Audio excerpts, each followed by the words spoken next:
Bismillahirrahmanirrahim. Assalamualaikum warahmatullahi wabarakatuh. Alhamdulillahillazi arsala rasulahu bil huda wa dinil haqq liyudhhirahu ala dini kulli walau karihal musyrikun. Asyhadu an la ilaha illallah wahdahu la syarikalah wa asyhadu anna Muhammadan abduhu wa rasuluh sallallahu alaihi wasallam la nabiyya ba'da. Subhanaka la ilma lana illa ma 'allamtana innaka antal alimul hakim. Subhanakallahumma rabbana wa bihamdika asyhadu an la ilaha illa anta astaghfiruka wa atubu ilaik. Astaghfirullahaladzim. Astaghfirullahaladzim. Astaghfirullahaladzim. Allazi la ilaha illa huwal hayyul qayyum wa atubu ilaik. Min jami'il ma'asi wa dhunub la haula wa la quwata illa billahil aliyyil azim. Segala puji hanya milik Allah, Sang keberadaan yang senantiasa hadir di setiap ruang dan waktu, memenuhi seluruh kebutuhan setiap makhluknya tanpa batas. Dia yang maha pengasih, dia yang maha penyayang, yang maha lembut, yang maha suci, yang tidak pernah ternoda, yang senantiasa menumpahkan cinta kasihnya tanpa batas, tidak pernah tertidur, bahkan tidak pernah terkantuk,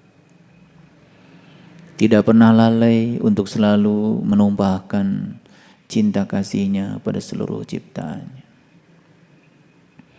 Beruntunglah mereka-mereka yang selalu merasakan kehadirannya di setiap saat, di setiap ruang dan waktu. Beruntunglah mereka-mereka yang senantiasa bisa merasakan kemanunggalan besertanya, kapanpun, dimanapun. Dan dengan merasakan kehadirannya, maka kita akan selalu hadir. Dimanapun kita berada, beradalah kita di sana sepenuhnya. Seperti saat kita sekarang berada di sini, marilah kita menikmati kehadirannya.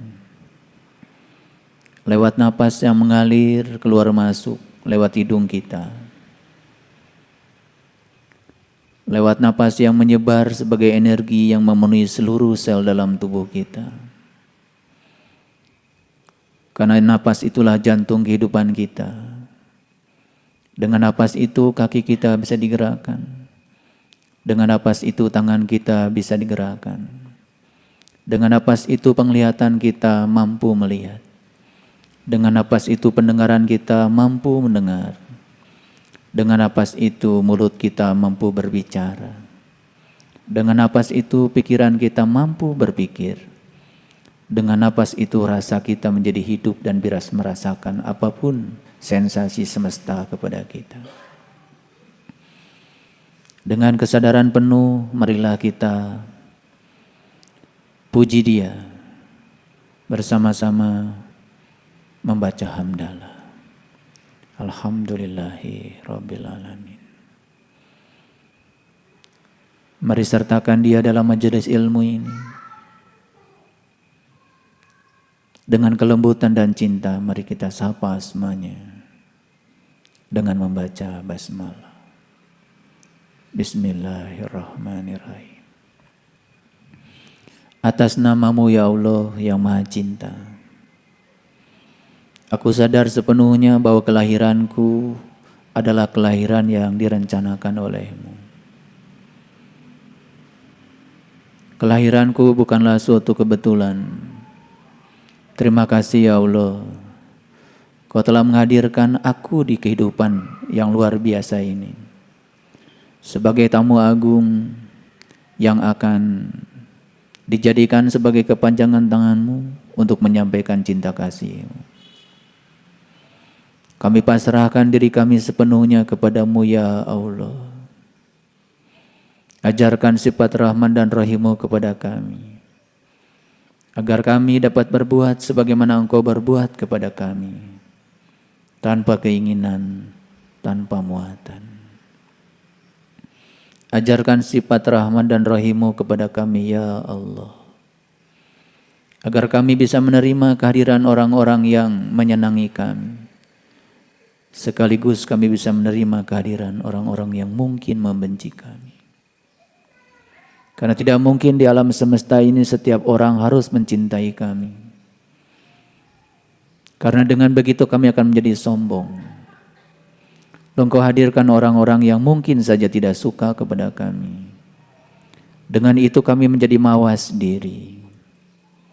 Ya Allah, kehadiran orang yang mencintai kami, kehadiran orang yang mungkin tidak menyayangi kami adalah kesempurnaan hidup yang membuat kami menjadi sempurna dalam perjalanan hidup kami. Para sahabatku yang dirahmati Allah,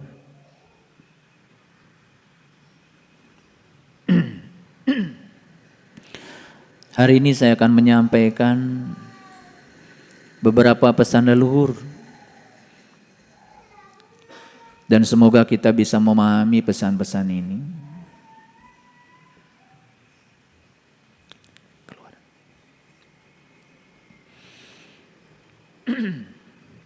Pesan yang pertama, bila kita tidak mau merasakan lelahnya belajar, maka kita akan menanggung pahitnya kebodohan di masa yang akan datang. Orang yang tahu dengan orang yang tidak tahu itu sangat berbeda. Orang yang bijaksana dengan orang yang tidak bijaksana itu sangat berbeda.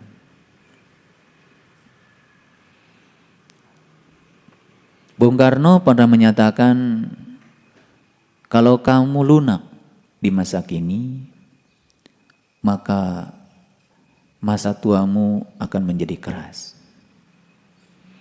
Tapi kalau kamu keras di masa kini, maka masa tuamu akan lunak.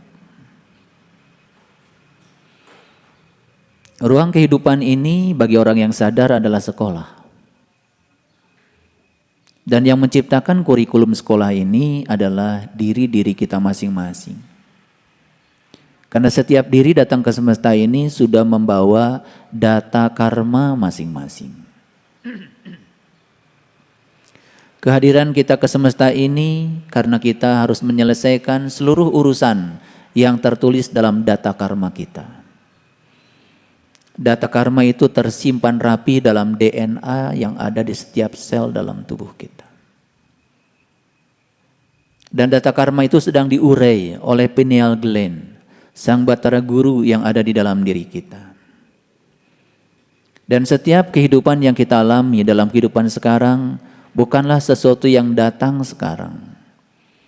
Tapi itu semua adalah kelanjutan dari kehidupan kita di masa lalu yang harus kita selesaikan.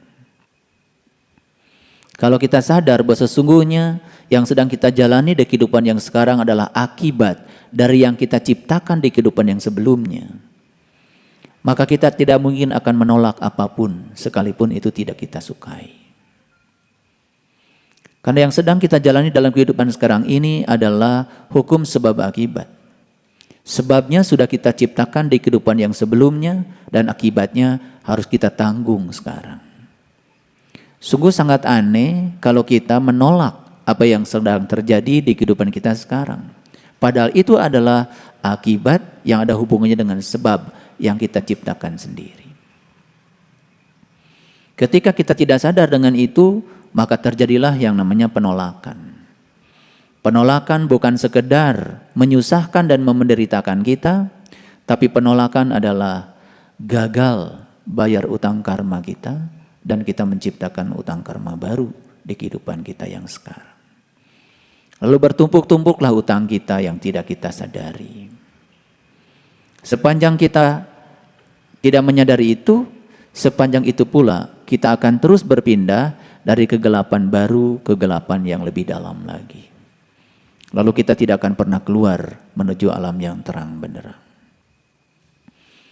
Allahu waliyul ladzina amanu yukhrijuhum minadh dhulumati ilan nur.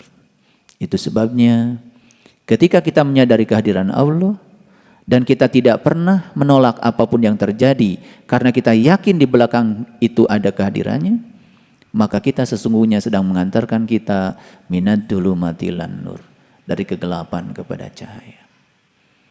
Dan ketika kita hijrah dari kegelapan pada cahaya, yang akan terjadi apa? Semua hal yang selama ini menjadi salah konsep, salah persepsi akan sirna dengan sendirinya. Karena salah persepsi, salah memahami hanya terjadi di kegelapan. Begitu kita sudah memasuki alam cahaya, semua persepsi yang dibangun oleh pikiran kita, ilusi-ilusi yang selama ini dianggap kebenaran oleh pikiran kita akan runtuh dengan sendirinya. Lalu itulah fase awal memasuki kelahiran baru kita. Para sahabatku, ruang kehidupan ini menyediakan tempat belajar. Setiap tempat adalah ruang belajar. Setiap waktu adalah kesempatan untuk belajar. Sayang sekali, banyak di antara manusia yang tidak menyadari itu. Menjalani kehidupan tanpa menyadari bahwa dia sedang berada di sebuah sekolah yang luar biasa. Sekolah nyata, sekolah yang akan mengajarkan kedewasaan, sekolah yang akan mengajarkan kesabaran, sekolah yang akan mengajarkan kebijaksanaan, sehingga peristiwa demi peristiwa hanya terjadi begitu saja tanpa ada satu pesan yang bisa dia terima. Itulah yang disebut dengan manusia yang rugi. Lalu ada sumpahnya, wal asri innal insan lafi khusrin illal ladzina amanu wa amilus solihah wa tawassaw bil haq wa tawassaw bis sabr. Jadi seluruh manusia itu rugi kecuali yang beramal soleh, kecuali yang beriman, kecuali orang yang senantiasa saling menyadarkan, saling mengisi, kecuali orang-orang yang tabah, sabar di dalam menjalani seluruh proses kehidupan. Inti dari semuanya adalah kesadaran. Makanya kata sadar dalam Kamus Bahasa Indonesia artinya adalah tahu. Sadar itu artinya insaf. Sadar itu artinya mengerti. Sadar itu artinya merasa. Kata sadar sudah dipakai menjadi satu kata yang utuh, namanya kesadaran. Jadi kesadaran sudah menjadi kata benda. Kesadaran artinya adalah keadaan tahu, keadaan terjaga, keadaan insaf. Jadi orang yang sedang pingsan disebut tidak sadar. Begitu siuman disebut dia sudah sadar. Disebutnya tersadar. Pertanyaan yang paling dalam buat kita semua, apakah betul kita ini sekarang sudah tersadar? Apakah kita sudah terjaga? Apakah kita sudah memasuki keadaan tahu, keadaan mengerti, keadaan merasa? Atau kita ini hanya sekedar sibuk dari pagi sampai pagi lagi menjalankan kehidupan tanpa kesadaran? Itulah orang yang rugi. Beruntunglah orang-orang yang setiap saat selalu bisa menangkap pesan. Apapun yang Allah berikan kepadanya, dia bisa menangkap pesannya. Maka orang-orang yang semacam ini tidak pernah bertanya mengapa, tetapi selalu bertanya apa. Ketika ada sesuatu yang tidak enak, tidak pernah bertanya mengapa ini terjadi. Karena mengapa itu menggugat, mengapa itu tidak bisa menerima, mengapa itu menolak. Tetapi kalau mengatakan pesan apa yang sedang engkau berikan kepadaku, maka siapa yang bertanya, maka kepadanya akan dialirkan jawaban. Begitu kita mengatakan mengapa, menggugat, menolak, komplain, apa yang terjadi? Semakin tersembunyi pesan yang hendak disampaikan Allah kepada kita, dan kita semakin tidak mengerti.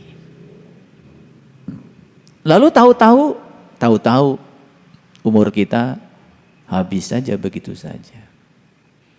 Padahal banyak orang yang sedang berjuang ingin hidup bertambah walaupun cuma 1 detik.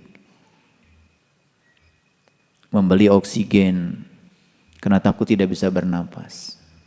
Memang segala sesuatu itu baru terasa adanya kalau sudah tidak ada. Betul? Saya heran lihat orang. Dulu ketika sehat, dia habiskan kesehatannya untuk mencari sesuatu yang membuat dia sakit. Setelah dapat sesuatu, semua yang dia dapat pun digunakan untuk mengembalikan sakit supaya sehat. Coba perhatikan di rumah sakit. Orang yang stroke, saya ingin bertanya dulu ketika dia sedang bisa jalan dengan gagahnya, apa sih yang dia lakukan? Lalu stroke, kakinya tidak bisa diangkat lagi, dipapah oleh perawat. Latihan jalan. Ada pertanyaan lagi berikutnya, kalau dia bisa jalan lagi, apa ya yang akan dia lakukan? Jangan-jangan dia melakukan hal yang sama seperti dulu, menghaburkan seluruh kehidupannya hanya untuk memenuhi ambisi pribadinya. Kita mengucapkan kalimat Bismillahirrahmanirrahim kadang pun tanpa kesadaran. Atas nama Allah yang Maha Pengasih dan Maha Penyayang, begitu sombongnya kita mengatasnamakan Allah yang Maha Pengasih, Maha Penyayang. Tapi tidak ada kesadaran bahwa sesungguhnya yang namanya wakil Allah harusnya membawa sifat-sifat Allah. Masa wakil Allah begitu? Penuh dendam, kebencian, iri hati, tidak bisa menerima kenyataan. Masa wakil Allah begitu? Masa wakil Allah sempit? Masa wakil Allah pikirannya seperti itu? Harusnya kan malu. Tetapi karena dari kecil kita sudah didogma, apapun yang mau kita kerjakan, mulai saja dengan kalimat Bismillahirrahmanirrahim. Lalu itu menjadi kebiasaan. Lalu kita menjadi robot saja tanpa kesadaran.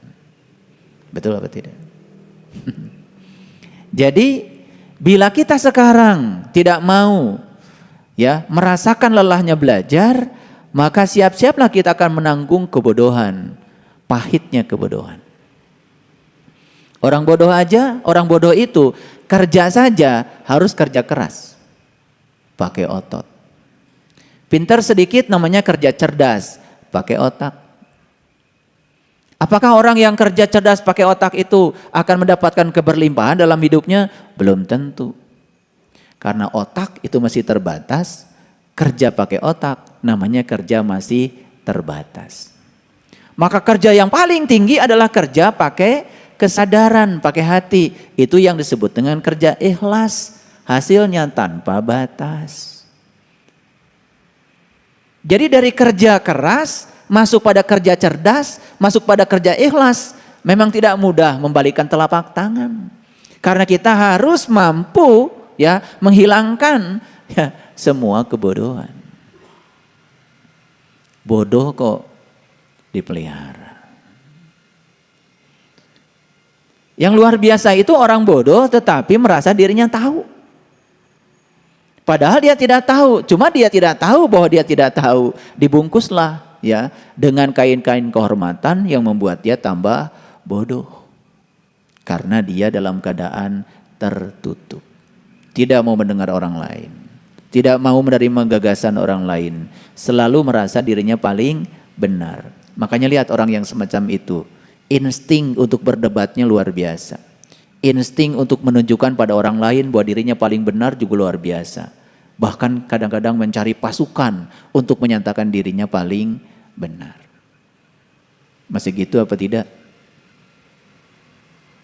Kalau masih gitu berarti masih bodoh.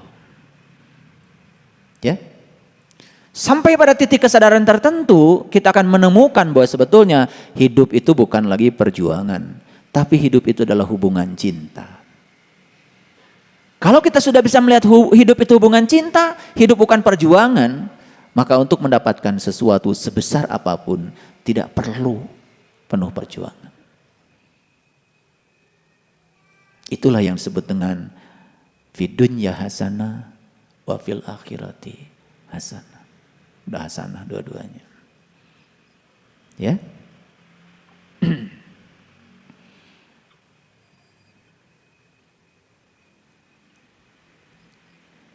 Semua orang ingin agar kehidupannya lebih baik.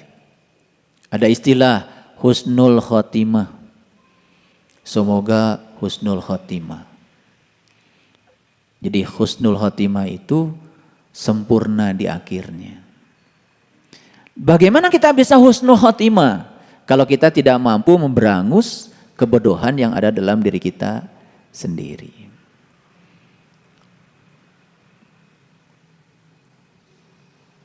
Sepanjang diri kita hanya mengizinkan menjadi robot, sibuk tanpa kesadaran, hanya menjadi robot biologis, sepanjang itu pula kita tidak akan pernah meningkat kesadarannya. Udah berpengalaman bukan? Sholat 5 waktu sudah, wudu sudah, haji sudah, saum tiap Ramadan dijalankan, zakat fitrah sudah. Semua rasanya sudah dilakukan, kewajiban-kewajiban kita. Tapi namanya juga wajib, dilaksanakan dapat pahala, ditinggalkan dapat siksa. Dua-duanya dilakukan dalam keadaan bermuatan. Bukan sebagai satu kebutuhan, apalagi cinta. Masih jauh dari situ kesadarannya. Apa yang terjadi? Yang terjadi ya kita ini seperti robot.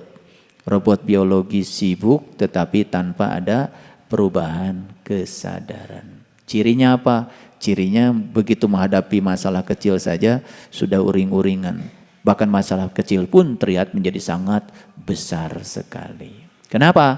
Karena ledakan hanya terjadi di ruang sempit.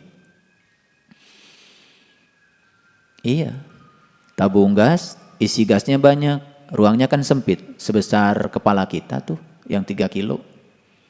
Tiba-tiba bocor, api masuk ke dalam. Gara-gara api masuk ke dalam, karena tabungnya kecil, terjadilah pembakaran gas secara mendadak, energinya besar. Karena energinya besar, ruangnya kecil, meledak. Disebutlah tabung gas meledak. Tahu kenapa meledak?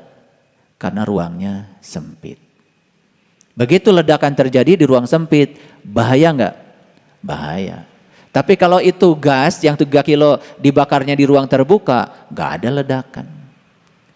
Karena ruangnya terbuka dan luas.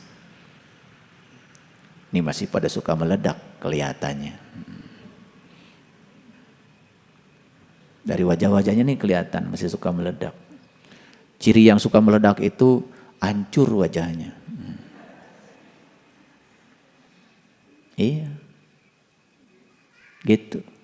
Makanya penampakan ruh-ruh yang tidak bisa pulang kan biasanya menakutkan. Betul enggak? Itu habis meledak itu. Dan ledakan selalu terjadi di ruang sempit. Makanya ilmunya sempit. Pengetahuannya sempit, sudut pandangnya sempit, dadanya sempit, pikirannya sempit. Lihat orang kayak gitu, dikit saja energi negatif datang pada dirinya, langsung meledak. Itu yang sering disebut kecelakaan spiritual. Sholat sudah, tapi ledakan masih sering terjadi. Harusnya kan bertanya, ada apa dengan sholatku? Suka bertanya gitu enggak? Suka enggak begitu? Ngajinya rajin, seragamnya 7 seminggu. Tapi suka meledak. Harusnya kan ada apa dengan pengajianku? Ya. Tetapi karena tidak pernah bertanya, tidak pernah menyadari, ruang belajar ini diabaikan begitu saja. Setiap kurikulum di ruang belajar ini tidak pernah dituntaskan. Apa yang terjadi? Yang terjadi hanya menghabiskan waktu begitu saja tanpa ada perubahan kesadaran. Saya tanya, mau enggak husnul khotimah? Mau enggak husnul khotimah? Husnul khotimah itu syaratnya cuma satu, berhenti berprasangka buruk. Yang namanya berprasangka, prasangka baik saja jelek, apalagi prasangka buruk. Prasangka itu persepsi. Dalam bahasa Quran disebutnya dzon. Wa may yattabi'u aksaruhum illa dzon. Inna dzon kana la yughni minal haqqi syai'a. Kebanyakan manusia melaksanakan sesuatu hanya dengan dzon. Dzon itu prasangka. Prasangka baik saja itu sudah jelek, apalagi prasangka buruk. Ada nggak prasangka baik? Ada. Persepsi, ilusi pikiran yang dianggap kebenaran itu juga prasangka. Cuman kategorinya prasangka baik. Jadi kalau prasangka yang baik saja jelek, apalagi yang jelek. Bagaimana bisa husnul khotimah kalau apapun yang kita lakukan cuman atas dasar prasangka. Prasangka itu bahasa Qur'annya dzon. Dan Quran mengatakan wa may yattabi'u aksaruhum, kebanyakan manusia 99% dalam kehidupannya menjalankan sesuatu hanya dengan prasangka. Jadi prasangka itu kalau bahasa orang Jakarta itu kali aja. Sholatmu diterima gak sama Allah? Kali aja. Prasangka bukan itu? Prasangka. Kamu nanti kalau mati selamat apa celaka? Kali aja. Nah kali aja itu dibungkus pakai kain kehormat. Namanya wallahu alam. Itu kain kehormatannya. Habis ngomong menceramahi orang. Banyak ayatnya. Dipungkas dengan wallahu alam.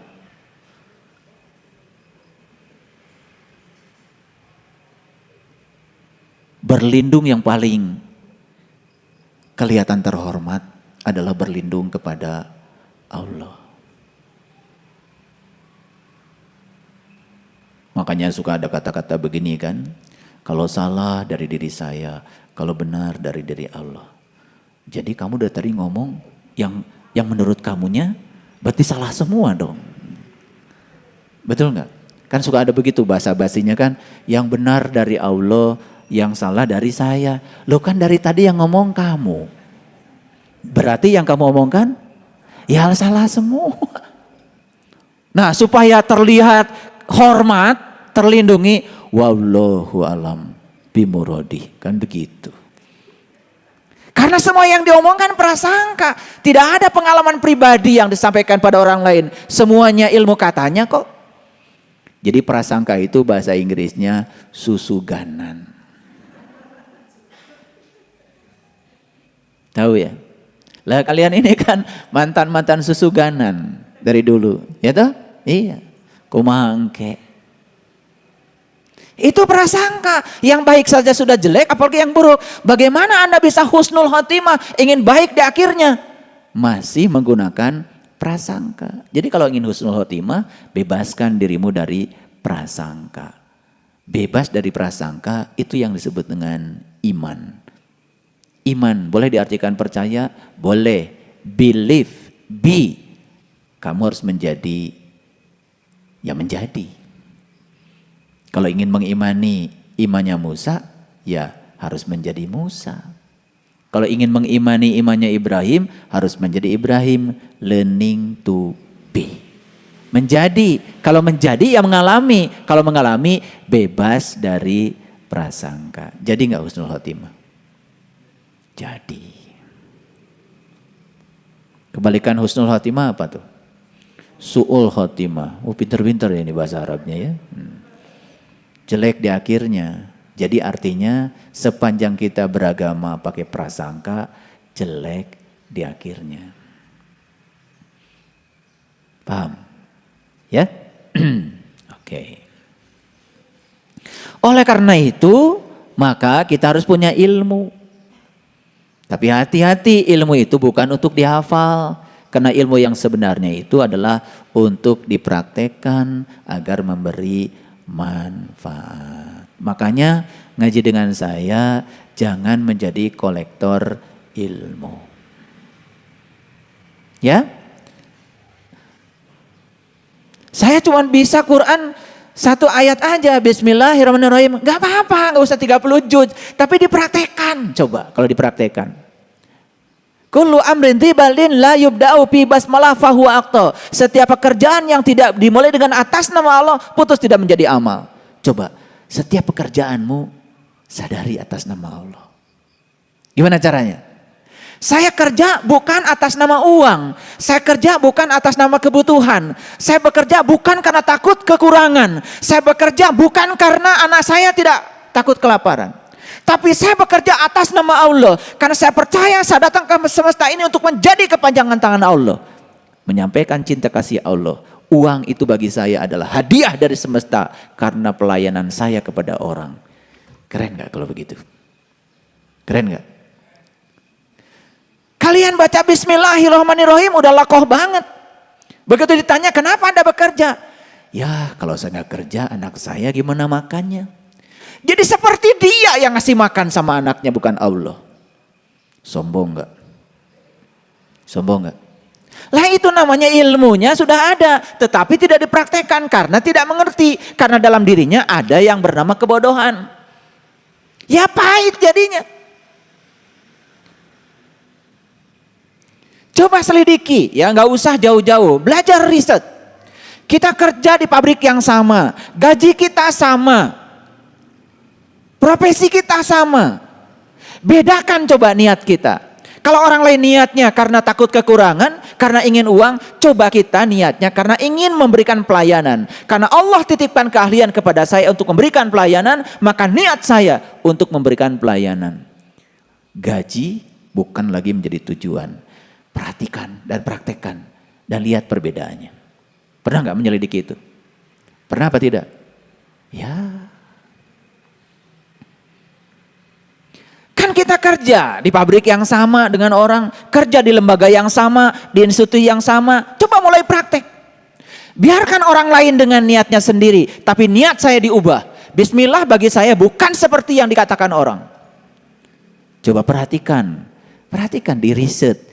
Ternyata luar biasa. Dulu gaji saya segini, gak cukup, utangnya banyak.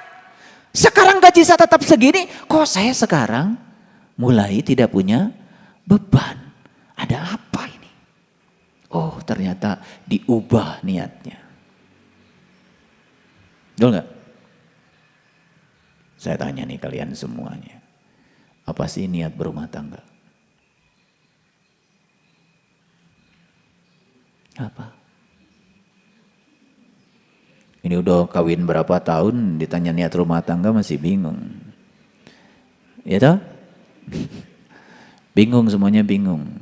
Ya. Makanya dulu waktu masih lajang ingin rumah tangga. Setelah rumah tangga ingin pisah.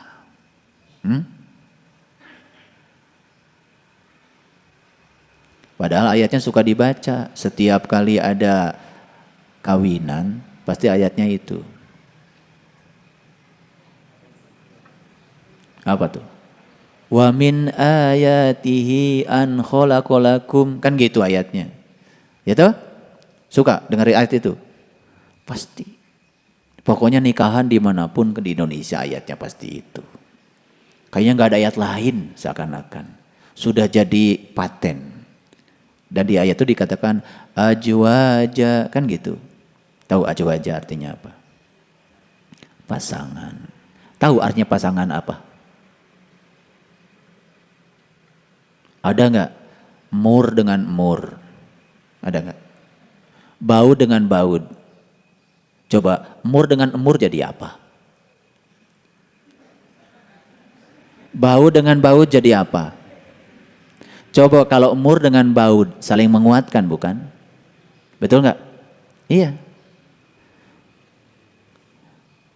Ada dua logam mau ditempel. Logam yang satu dilaskan mur. Di logam yang satu dilaskan baud. Ketika mur ketemu baud, pasangan bukan? Saling apa? Saling menguatkan. Saling melengkapi. Beda nggak mur dengan baud? Beda. Begitu nikah, rumah tangga pengen sama. Mur sama mur, baut sama baut. Nyambung gak kira-kira? Sadar gak kalau kalian itu berbeda? Sadar gak? Sadar gak kalau kalian itu pasangan? Sadar. Pasangan itu positif negatif.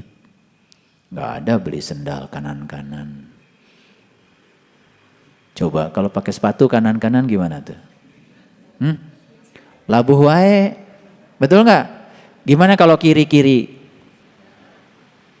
Jadi begitu ingin kanan-kanan, ingin kiri-kiri, tidak bisa menerima kanan-kiri, tidak bisa menerima pasangan. Berarti kita ini sedang melanggar hukum alam. Padahal ayatnya ajwaja. Gak pernah dibahas ayat itu.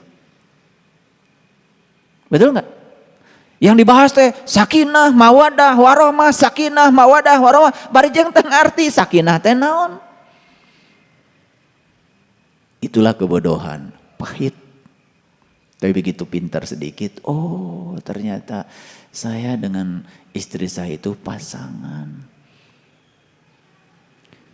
Dan silahkan diri, tidak ada yang cerewet nikah dengan yang cerewet. Dan tidak ada yang diam nikah dengan yang diam, gak ada.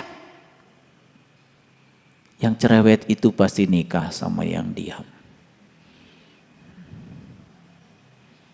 Betul nggak? Aduh, istri saya cerewet. Terus, oh ternyata istri saya adalah guru saya untuk belajar diam.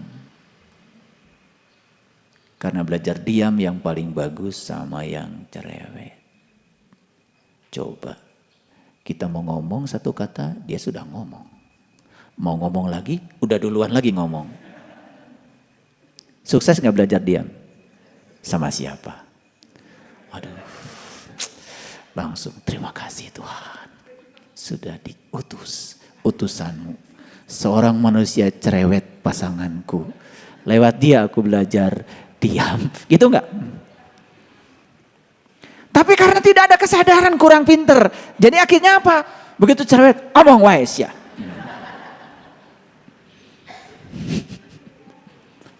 Tapi kalau dilihat itu sebagai mitra, sebagai pasangan, jadi klop. Akhirnya bikin puisi. Kamu dan aku. Seperti mur dan baut. Gitu kan puisinya? Kita saling menguatkan. Wih keren. Karena kata Allah kita ini adalah ajwaja. Gitu gak? Boro-boro. Ngerti gente? Betul gak? Iya. Yang terjadi adalah membangun neraka. Karena kalau mur dengan mur, baut dengan baut, ya pakai truk. Gak nyambung. Makanya saya mau bikin pelatihan. Ya, BSI mau bikin pelatihan khusus untuk menangani persoalan relationship. Untuk pengantin baru sekaligus juga pengantin yang sudah bari dan basi. Iya, jadi kita mau kasih argumen saintifiknya supaya mereka mengerti. Begitu sadar, oh kita ini pasangan. Yes, kiri kanan. Men are from Mars. Women are from Venus. Aku berasal dari Mars, istriku dari Venus. Dua makhluk yang berbeda. Oke. Kita tetap satu kasur toh? Keren gak kalau gitu? Nah itu. Jadi sebetulnya ilmu kita sudah banyak. Cuman prakteknya kurang banyak. Siapa sih yang tidak tahu kalau sedekah itu membawa berkah? Semua udah tahu, tapi prakteknya biasanya masih hitung-hitungan. Betul gak? Itu karena tidak mau mencoba. Gitu. Dan menurut Profesor Kazuo Murakami, kalau orang penyakitnya jantung, ini orang Jepang loh, bukan orang Islam, tidak mengerti istilah zakat, tidak ngerti sodakoh. Tapi beliau cuma mengatakan orang-orang yang penyakitnya jantung ternyata penyebabnya adalah kurang berbagi. Jadi kalau ditangkap oleh orang Islam ternyata sodakohnya kurang, itu penyakitnya jantung. Ini kalian ini setiap Rabu kan datang ke sini, kemudian saya kasih nasihat. Seneng gak dikasih nasihat? Seneng ya. Padahal siapa yang menasihatimu secara sembunyi-sembunyi, maka ia benar-benar menasihatimu. Siapa yang menasihatimu di halayak ramai, sebenarnya dia sedang menghinamu. Jadi ini saya ini sebetulnya sedang menasihati beneran atau sedang menghina kamu? Gini, kalau saya nasihatin Hari di depan halayak, itu saya menghina Hari. Tapi kalau saya panggil Hari, kemudian saya nasihati di kamar atas, kita berdua, itu menasihatinya dengan penuh cinta kasih. Benar-benar menasihati. Pertanyaannya gimana nih, sekian banyak orang dinasihati, ini menasihati beneran. Kan sembunyi-sembunyi. Kan tertutup nih ruang ini. Hanya kita yang tahu. Betul nggak?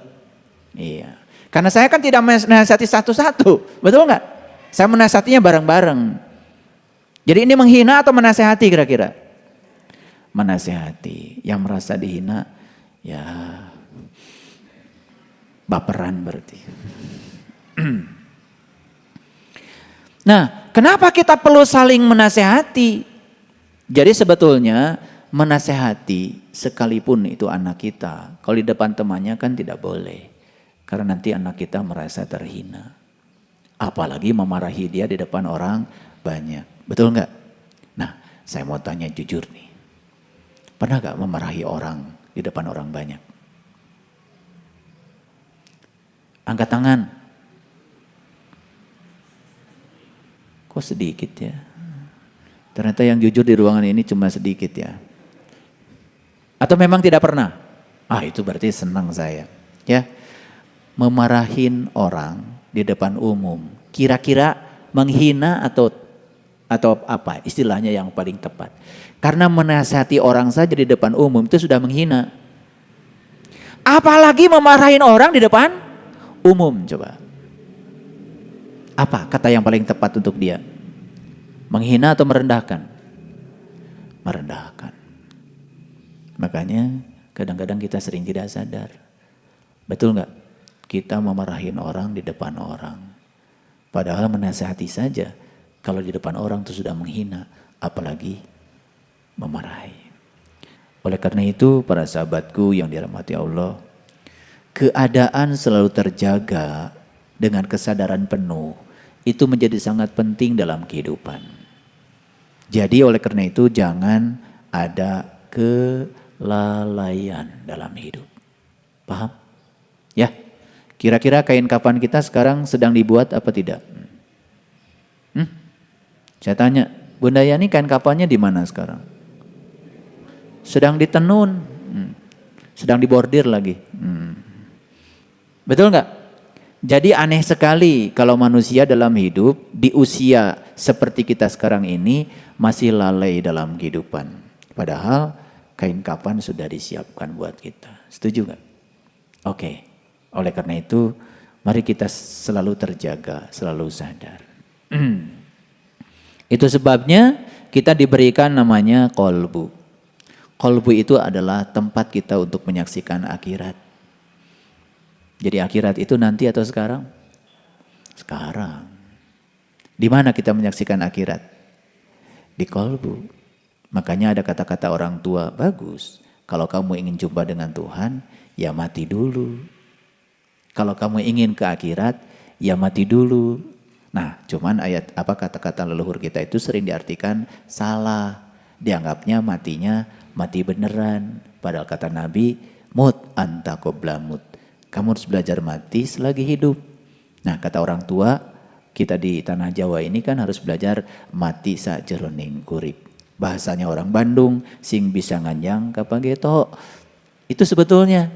Jadi ya, kita ini bisa menyaksikan akhirat di mana di kolbu. Gimana caranya? Apa sih akhirat itu? Kan akhirat itu terminal terakhir. Sekaligus juga terminal awal. Inna lillahi wa inna ilaihi roji'un. Sesungguhnya kita berasal dari Allah. Dan kita kembali kepada Allah. Jadi terminal terakhir kita siapa? Allah. Berarti akhirat apa? Ulangi lagi, belum bisa menjawab. Terminal terakhir kita adalah Allah. Betul? Kan asal dari Allah, kembali kepada Allah. Inna lillahi wa inna ilaihi roji'un. Jadi terminal terakhir kita apa? Allah. Terminal terakhir kita itu akhirat. Jadi akhirat adalah Allah. Jadi kolbu itu tempat menyaksikan akhirat. Terminal terakhir, tempat kita pulang. Oh, ke situ kita akan pulang. Karena sudah tahu jalan pulangnya dari sekarang, saat mati beneran, kita nggak akan kemana-mana. Pulang ke tempat asalnya, ke akhirat. Paham ya? Makanya ya, kata leluhur kita, jadikan saja akhirat itu di kolbumu. Dunia di mana? Ah, dunia di tanganmu. Mati di mana? Mati di pelupuk matamu. Jadi mati itu di pelupuk mata. Saking dekatnya.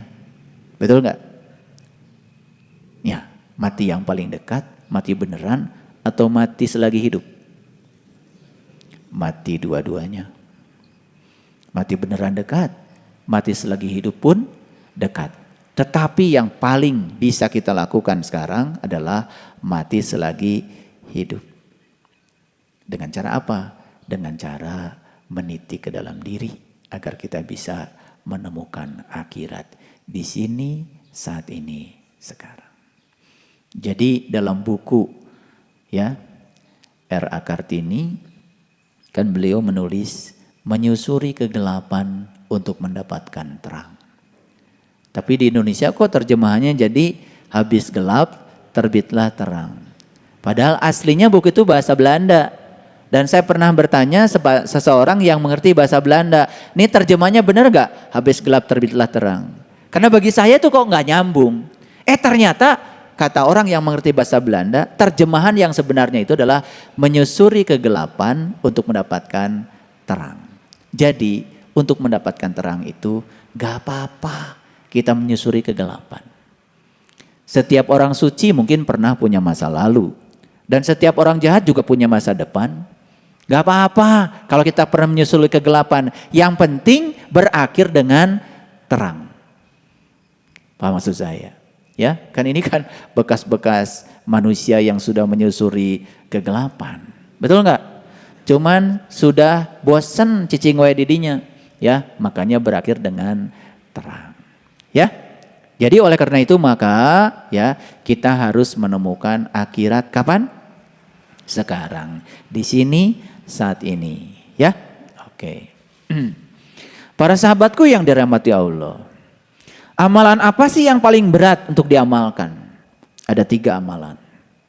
Yang pertama adalah dermawan saat memiliki sedikit. Betul nggak? Betul nggak? Jadi kalau orang yang sedang punya kekayaan banyak, pelit, bisa dibayangkan ya. Ketika kekayaannya tinggal sedikit, kira-kira pelitnya nambah atau kurang? Ketika kekayaannya banyak, pelit. Ketika kekayaan tinggal sedikit, kira-kira pelitnya nambah atau kurang? Nambah bukan? Lagi banyak saja, pelitnya segitunya. Apalagi ketika sedikit. Betul nggak? Makanya dermawan saat memiliki sedikit itu yang paling susah. Dan saya sering mengalami situasi seperti itu. Ada saja yang diutus Allah datang ke rumah. Gak datang ke rumah pakai WA. Betul gak? Iya. Punya duit 500.000. Ada orang gak punya beras. Saya tanya, berapa anggota keluargamu? 11 orang. 11. Kirim 50, gak cukup. 100, besok minta lagi. Ah, repot-repot. Kirim aja 1 karung. Berat gak kira-kira? 1 karung beras berapa? Mang Ujang? Berapa? 280. Punya uang 300.000. Harga 1 karung beras 280.000. Jujur ya mau saya bilang sama Bapak Ibu semuanya. Jadi gak ngasih. Bohong. Itu. Ya, memang itu yang paling berat itu. Dermawan dikala tidak ada. Dan ujiannya akan ada. Gini ya, lagi punya duit banyak, malah gak ada yang datang. Lagi duitnya sedikit, malah banyak yang datang. Tahu gak maksud Allah? Tahu gak maksud Allah? Apa maksudnya? Allah sedang menjadikan kita orang hebat. Kalau kita lagi banyak orang datang, susah dan kita bisa membantu mereka, gak hebat. Justru saat kita sedikit tapi kita masih bisa bantu sebesar yang mereka ingin, itu hebat. Saya tanya lagi sekarang, mau gak dihebatkan oleh Allah? Mau apa tidak? Bohong. Jadi mau jadi orang hebatnya pasti iya. Kalau ditanya di sini, mau gak jadi orang hebat? Mau. Mau gak melewati proses untuk jadi orang hebat? Mulai lemah kan? Jadi ketika ditanya mau gak jadi orang hebat? Orang hebat itu tidak mungkin lewat proses biasa. Untuk menjadi orang hebat itu prosesnya tentu saja hebat. Betul gak? Kalau kita jadi pengusaha karena difasilitasi itu biasa. Tapi jadi pengusaha dari nol tanpa fasilitas. Benar-benar hasil upaya sendiri. Beda. Sangat berbeda. Jadi kalau ditanya oleh saya, mau nggak jadi orang luar biasa? Mau nggak? Ya semuanya mau. Tapi caranya luar biasa. Mau nggak? Lemah.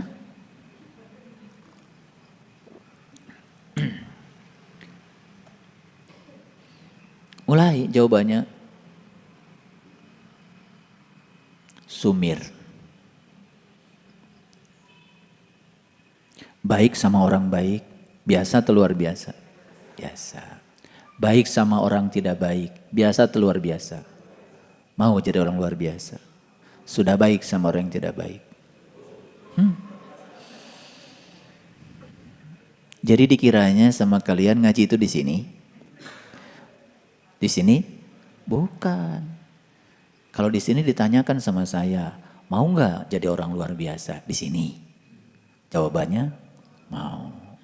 Selesai dari sini, langsung diproses oleh Allah. Kita mulai ya, kata Allah. Keluar dari sini, beberapa langkah langsung dikasih cara-cara luar biasa untuk menjadi orang luar biasa. Nolak apa nerima? Kalau begitu saya tanya yang terakhir nih, jadi nggak jadi orang luar biasa? Nggak jadi. Jadi itu namanya ilmu tidak ada manfaatnya kalau begitu. Untuk bisa bicara seperti ini, seperti saya, emang caranya biasa? Ujiannya luar biasa. Dituduh ini, dituduh itu. Yang tidak saya lakukan pun ada tuduhannya. Coba. Ya. Iya, tapi saya udah tahu. Ini mah permainan Allah. Karena Allah sedang menjadikan saya menjadi orang luar biasa. Caranya harus luar biasa. Gak mungkin lewat cara biasa. Karena sadar ini permainan Allah. Oke. It's okay. No problem. Saya jalani. Jadi laki-laki perlu apa? Kesadaran. Nih, sudah saatnya saya bicara begini berarti kemarin-kemarin kan kita bicara dalil-dalilnya. Sekarang kita sudah mulai masuk ke praktek.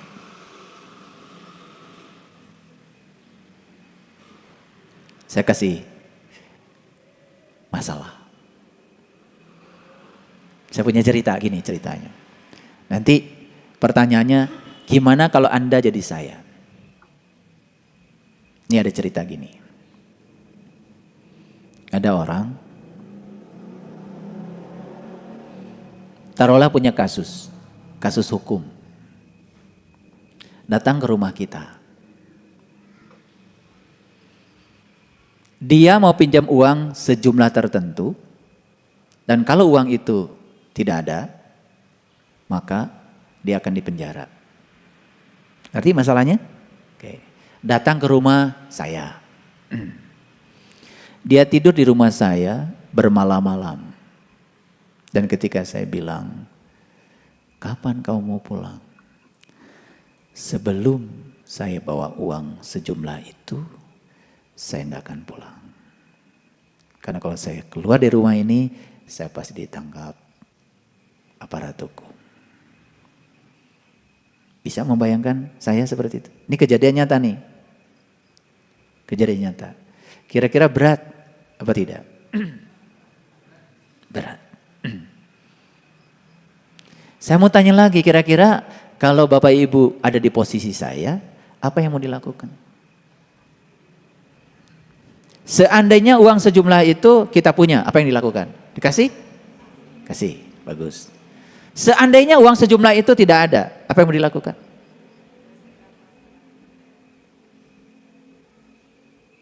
Saya di posisi uang sejumlah itu tidak ada di tangan saya. Apa yang saya lakukan? Saya cari uang itu sampai terkumpul sejumlah itu dan saya kasih, baru pulang. Dan yang terjadi sampai sekarang gak balik-balik lagi ke saya. Dan saya harus membayar sejumlah itu kepada pihak ketiga. Kalau Bapak Ibu ada di posisi saya, marah? Marah? Apakah marah menyelesaikan masalah? Nah, apa yang mau dilakukan? Lari ke diri sendiri lagi. Jangan-jangan saya di kehidupan yang lalu pernah ditolong dia. Karena saya pernah punya masalah yang sama seperti dia. Saya terima seutuhnya dan sampai hari ini saya masih bayar cicilannya. Padahal dia entah di mana. Berat gak itu? Praktek gak gitu? Itu ngaji. Jadi kalau sekarang saya mau tanya, nih kalian suka ngaji apa tidak? Suka ngaji apa tidak? Yang di sini sekarang bukan ngaji, ini mendengarkan ceramah. Ngaji itu praktek saat berhadapan dengan situasi nyata.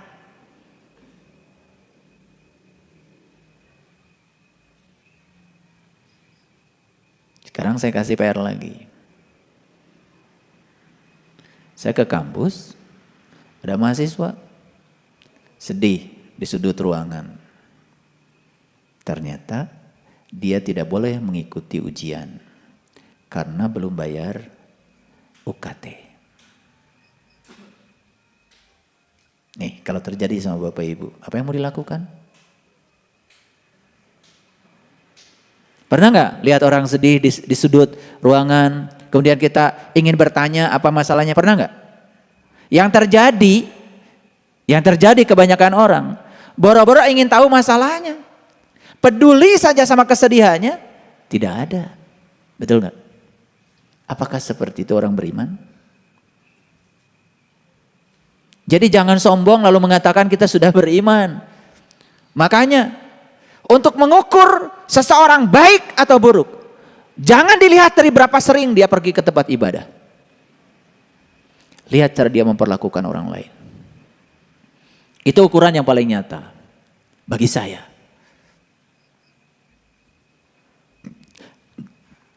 Lihat cara dia memperlakukan orang lain.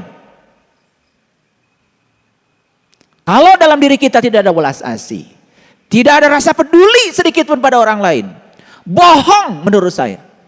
Bohong yang disembah itu adalah Tuhan yang Maha Pengasih. Bohong yang disembah Tuhan Maha Kaya. Bohong. Saya yakin ibadahnya juga susuganan. Surganya susuganan. Apakah selamat atau di akhirat nanti? Jelas susuganan. Itu yang namanya judi, dan itu judi yang haram. Membiarkan masa depan kita dalam ketidakpastian. Saat ada orang yang perlu ditolong kita diam, sebenarnya kita ini berpaling dari tangan Allah yang sedang dihadirkan kepada kita. Padahal sebetulnya itu adalah tali Allah yang menyelamatkan kita.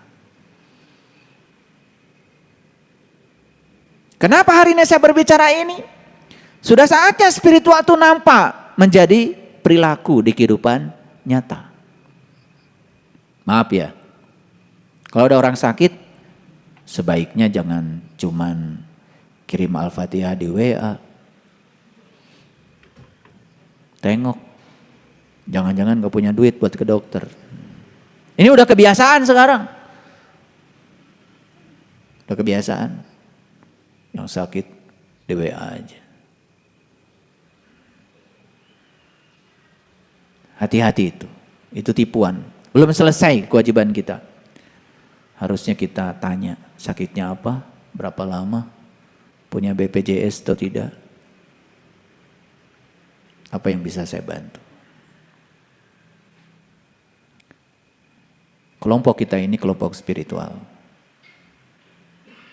Bukan kelompok orang-orang penghayal.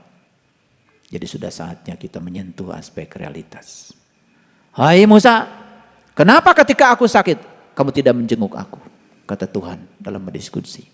Bagaimana engkau sakit Tuhan? Tetanggamu yang sakit. Dan kalau kamu datang menjenguknya, kau menjenguk aku. Apa pesan diskusi itu? Pesan diskusi itu adalah berhentilah sekedar basa-basi di WA group. Dan kita merasa sudah bersimpati. Menurut saya itu bagus, tetapi tidak menyelesaikan apa-apa. Setuju gak kalau dengan saya? Gimana kalau kita punya sebuah tabungan sosial yang semut-semut, yang gajah-gajah, kelola secara bagus. Kita ubah nanti kalau ada yang sakit, jangan cuma didoakan di WA. Utus seseorang dari tempat ini menemuinya. Kasihlah santunan untuk membahagiakan orang yang sedang kesusahan. Setuju gak?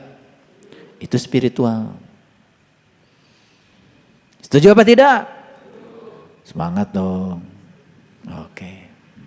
Nanti mulai aja, silakan bikin penelitiannya. Kita mau naik kelas. Ya, jangan puas cuman mendoakan. Ada orang meninggal, jangan cuman innalillahi wa inna turut berduka cita. Udah orang meninggal, berduka cita, turut lagi kita. Kacau itu, ya. Ya. Jadi saya harapkan dana sosial itu menjadi dana abadi yang bisa menyantuni saudara kita yang ditinggalkan keluarganya. Saya yakin itu akan membahagiakan. Dan kita akan jauh lebih bahagia. Itu spiritual.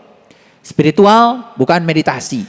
Spiritual bukan hening di tempat tersembunyi.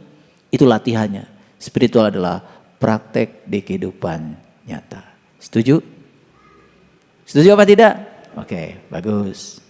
Berarti ngaji Rabu lanjut. Kalau saya ajak begitu nggak mau, udah ngaji Rabu stop. Buat apa? Kalau tidak ada efeknya, betul nggak? Harus ada dampaknya untuk diri pribadi kita dan untuk banyak orang. Karena iman akhirnya adalah kepedulian. Baik, yang kedua, menghindari maksiat saat tidak ada siapa-siapa. Itu yang paling berat. Saya tidak maksiat karena banyak orang yang melihat. Itu gak hebat. Tidak maksiat walaupun tidak ada siapa-siapa, hebat. Di kantor yang tahu uang ini cuma saya. Anak buah saya juga tidak tahu. Uang ini langsung ke rekening saya. Gak ada yang tahu. Gak ada yang tahu kan? Mulai di kotak-katik. Itu kepentingan pribadi.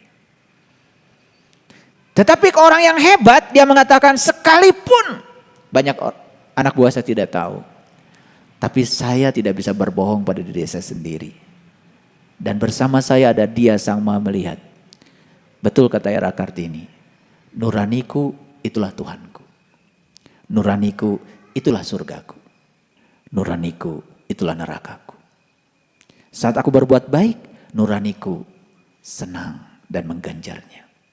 Saat aku berbuat jahat, nuraniku akan menghukumnya dengan rasa bersalah yang dalam. Jadi Tuhan yang di luar terus saja disembah-sembah, dicari-cari. Tapi Tuhan yang hidup di dalam diri kita, yang maha hidup, tidak pernah kita pedulikan. Paham? Yang ketiga, menyampaikan kata-kata yang benar di hadapan orang yang ditakuti, di hadapan penguasa. Berat semua ini. Tetapi ini jalan untuk menuju yang luar biasa. Ya, baru aja ya digosipin, wah jangan-jangan ibu ikut pengajian sesat. Langsung besok datang lagi.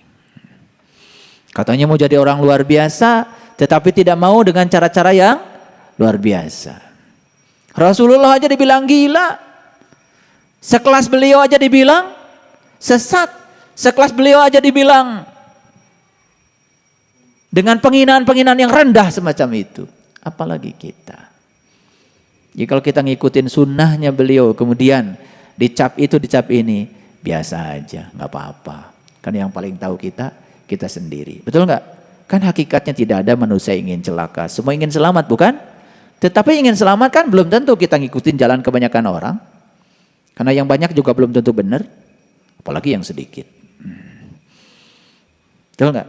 Gitu. Tapi kan kita sudah punya patokan dalam diri kita. Kita sudah punya akal, kita sudah punya kecerdasan untuk bisa menyaring, betul nggak? Mana yang masuk akal, mana yang tidak. Baik, ya. Mau nggak kita menjadi orang luar biasa? Prakteknya sederhana kan? Satu, apa? Dermawan dikala sedikit. Wah, saya sekarang sedang banyak, ayah. Berarti nunggu sedikit dulu ya supaya luar biasa. Entong.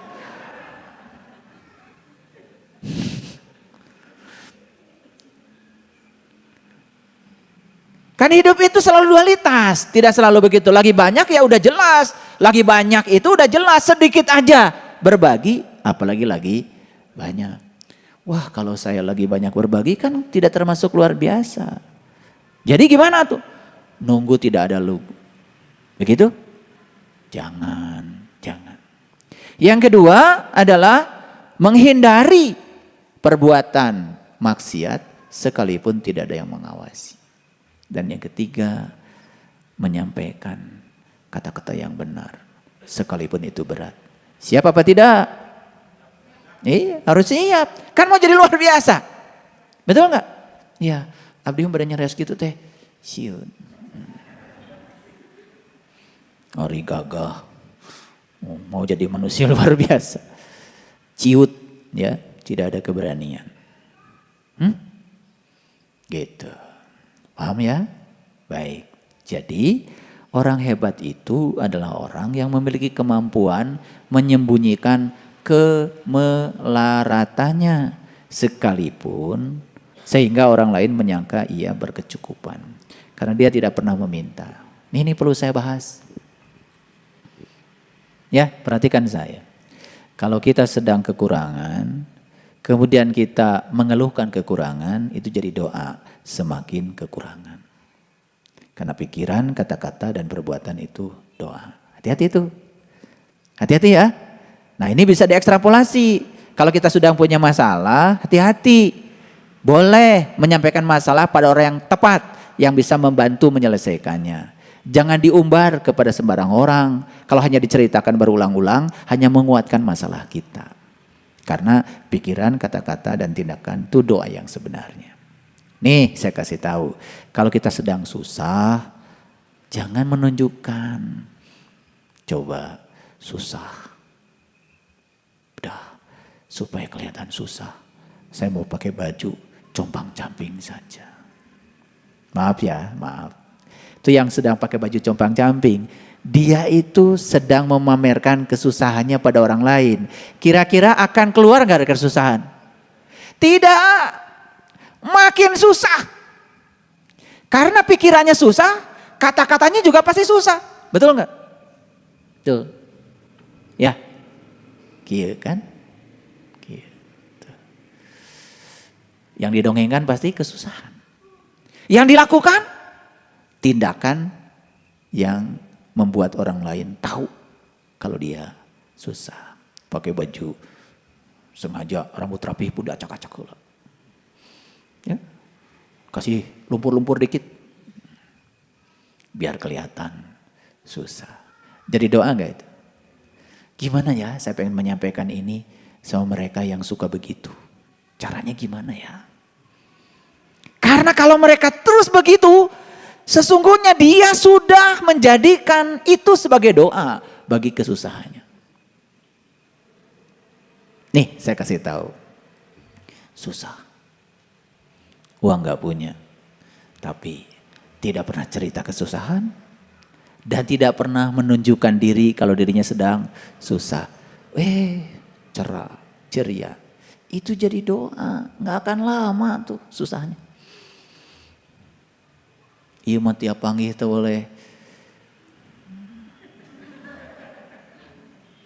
Tuh seri-seri acan. Aduh. Ini perilaku kalau tidak saya sampaikan begini kan tidak disadari. Betul nggak? Dianggapnya ketika kita menampilkan kesusahan. Kemudian orang berbelas kasih kepada kita. Dan kemudian kita akan keluar dari masalah itu. Tidak. Makanya ada belas kasih, ada cinta kasih. Paham maksud saya? Ayo kita sekarang mulai bukan berpura-pura, bukan. Sebetulnya itu sedang menghibur diri supaya kita tidak semakin terjebak dalam sesuatu yang disebut dengan kesusahan. Karena orang yang hebat itu adalah orang yang memiliki kemampuan menyembunyikan amarah. Sehingga orang lain mengira bahwa dia itu ridho. Pernah nggak lihat? Orang sebetulnya mungkin sedang marah. Tetapi dia tidak menunjukkan kemarahannya. Seakan-akan dia ridho saja terhadap segala peristiwa. Itu doa bukan? Doa bukan? Itu doa. Ya. Yang sering Bapak Ibu saksikan seperti apa? Apakah orang yang ridho atau orang yang sedang menunjukkan kemarahannya? Nah ingat. Kalau orang sedang menunjukkan kemarahannya, sesungguhnya dia sedang menunjukkan siapa dirinya. Hati-hati itu, siapa yang direndahkan? Allah. Kata Allah emang gue pikirin. Yang direndahkan ya lu sendiri. Betul nggak? Makanya marah itu selalu berakhir dengan malu. Ya, oke. Apalagi gini. Mana nyaho tuh orang teh keur amek.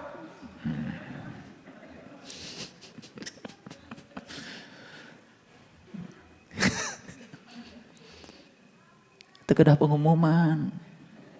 Betul enggak? Karena orang yang paling jelek di dunia adalah orang yang sedang marah. Geus katingali gorengna. Teu kudu pengumuman. Nyaho tuh maneh urang keur amek. Geus puguh katingali. Betul enggak? Waduh, itu mah pengumuman luar biasa.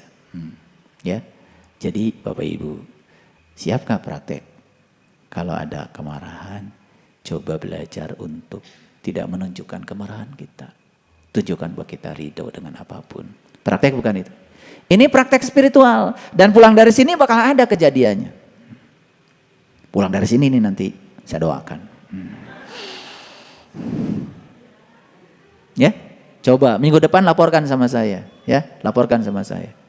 Betul gak omongan saya? Akan kejadian. Pulang dari sini ntar. Perhatikan saya, ya. Perhatikan saya, ya. Itu. Nah, orang yang hebat adalah orang yang memiliki kemampuan menyembunyikan kesusahan sehingga orang lain mengira dia senang. Begitu datang, sudah ciremai.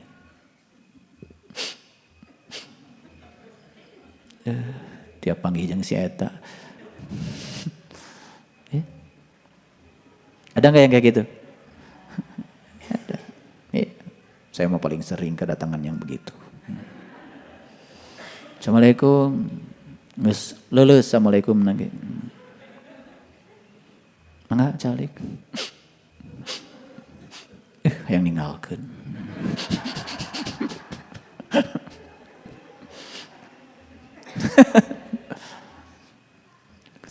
Tahan heula atuh emosi teh, sok ngomong heula. Para ruguh jojolan cerik. Ya. Makanya kita perlu memiliki sahabat dalam hidup ini. Sahabat yang selalu menguatkan. Terutama sahabat yang selalu membantu kita untuk taat kepada Allah. Makanya ada kata-kata bijak di luhur kita, apabila engkau memiliki seorang sahabat yang membantumu dalam ketaatan kepada Allah, genggamlah erat dia. Jangan kau lepaskan, karena mendapatkan seorang sahabat yang baik adalah perkara yang sulit. Sedangkan melepaskannya adalah perkara yang mudah. Oleh karena itu, saya sering memberikan nasihat, ya, hapuslah kesalahan demi untuk persahabatan, daripada menghapus persahabatan hanya untuk satu kesalahan. Ya, awas ya. Kita tidak mengenal rumus 100 dikurangi 1 sama dengan 0. Rumus di BSI 100 dikurangi 1, 100. 100 dikurangi 2, 100. 100 dikurangi 3, 100. 100 dikurangi 100, 100. Itu rumus di BSI. Karena selama ini matematika yang kalian gunakan itu matematika yang keliru. 100 dikurangi 1, 0. Ada orang melakukan 100 kebaikan buat kita, 1 kali melakukan kesalahan, langsung 0. Tidak ada ampun bagimu. Keren. Manusia macam apa semacam itu. Jadi 100 dikurangi 99 berapa? 100. Waduh, hari ini semua akan datang nih sama kalian. Habis ini, semua yang diceramahkan oleh saya sekarang nih, habis ini akan datang. Percaya atau tidak. Nanti pulang dari sini langsung. Ingat, baru tadi. Praktek. Ya. Barang siapa yang mengaku dapat menggabungkan dua cinta dalam hatinya, cinta kepada dunia sekaligus cinta kepada Allah, ia telah berdusta. Gak mungkin. Gak mungkin. Ya, makanya wudhu dulu, sholat dulu. Wudhu dulu baru sholat. Wudhu itu adalah berpisah. Melepaskan semua dengan selain Allah. Dan sholat adalah melebur bersatu. Jadi sholat itu tingkatan yang lebih tinggi lagi, bukan sembahyang. Karena kalau sembahyang itu yang menyembah dengan yang disembah masih ada jarak. Sholat itu waslat. Waslat itu melebur sebetulnya. Kita bisa melebur dengan Allah kalau kita sudah berpisah dengan yang selain Allah. Jadi tidak mungkin kita bisa mencintai dua-duanya. Keren? Oke, makanya rumusnya sederhana, lihat saya semua. Siapa yang mengejar Allah, dia dapat Allah dan dunia. Siapa yang mengejar dunia, dia tidak dapat dua-duanya. Jadi tidak ada dapat salah satu. Ya, dapat dua-duanya atau hilang dua-duanya. Ya.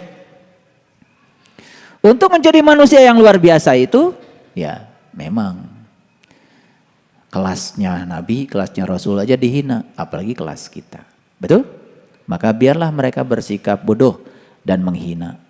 Dan tetaplah kita bersikap santun. Gaharu akan semakin wangi ketika disulut api. Gaharu itu kemenyan. Kemenyan disulut api malah wangi. Kalian disulut api? Gosong.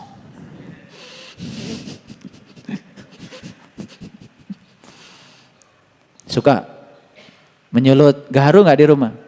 Ya gaharu untuk meditasi kan suka ada ya, wangi-wangian. Sekarang tuh malah ada, saya punya di rumah ada tempatnya itu. Persis kayak itu ya, padat seperti apa berpilin seperti obat nyamuk itu ya. Yang 3 roda itu, 3 roda. Gitu.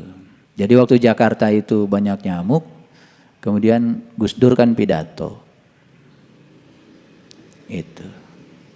Ini kata Gus Dur, nyamuk ini banyak di Jakarta gara-gara bemo waktu itu dilarang beroperasi. Dan bemo semua digudangkan. Gitu. Karena nyamuk sini cuma takut 3 roda.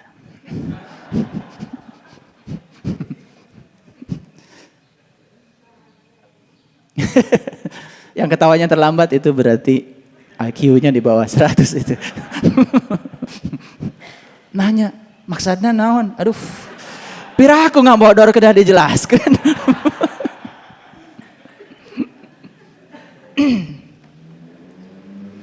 Jadi, kalau ada orang menghina kita, ini praktek berat lagi. Gimana caranya supaya kita tetap bisa santun? Seperti garu, semakin dibakar, semakin wangi.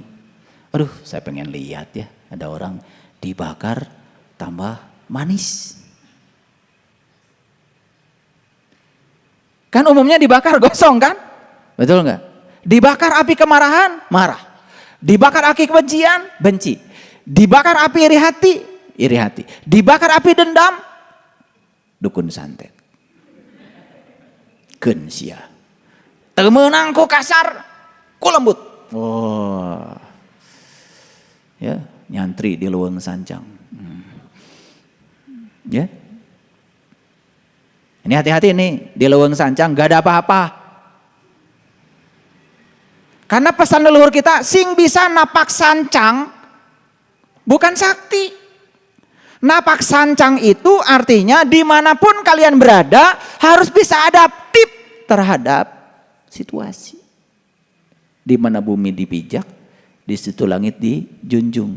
Jadi napak sancang itu punya kemampuan adaptif terhadap situasi. Itu napak sancang. Jadi banyak yang pengen sakti pergi ke sana. Orang sakti itu bukan orang yang bisa jalan di air. Lauk ya bisa. Orang sakti itu yang hidupnya napak, membumi, dimanapun dia berada, dia selalu diterima. Makanya tanya pada dirimu. Kalau saya datang di kumpulan itu, apakah mereka bersyukur dengan kehadiran saya? Atau menyesal dengan kehadiran saya? Kalau satu kumpulan itu bersyukur atas kehadiran kita, dan menyesal atas ketidakhadiran kita, dan menyesal atas kepergian kita, itu tandanya kita napak sancang, sakti. Taeta sakti mandraguna. Anu katabrak, oh disambung-sambungkeun toh. Nyambung deui, sakti. Bukan. Kalau orang diberi kelebihan seperti itu adalah kelebihan khusus dari Allah. Sakti tidak. Dia sedang dipakai oleh Allah untuk itu. Yang sakti itu yang bisa menyambungkan orang-orang yang pecah belah, yang bermusuhan. Tak tahu sakti, ya, gitu. Mereka mana ya? Ada angkat ke itu, non? Iya anu pas saya. Di pihak mana bapak? Di pihak di Gelo. Yang benar itu datang kemudian menyambungkan yang terpisah. Jadi orang ketiga yang bisa sakti. Tahu manusia sakti sekarang? Yang kayak gitu sakti. Abdi mah dibelem ku seuneu tekaraos. Betul. Tangannya gini dibakar. Sakti? Bukan. Itu mah tipuan.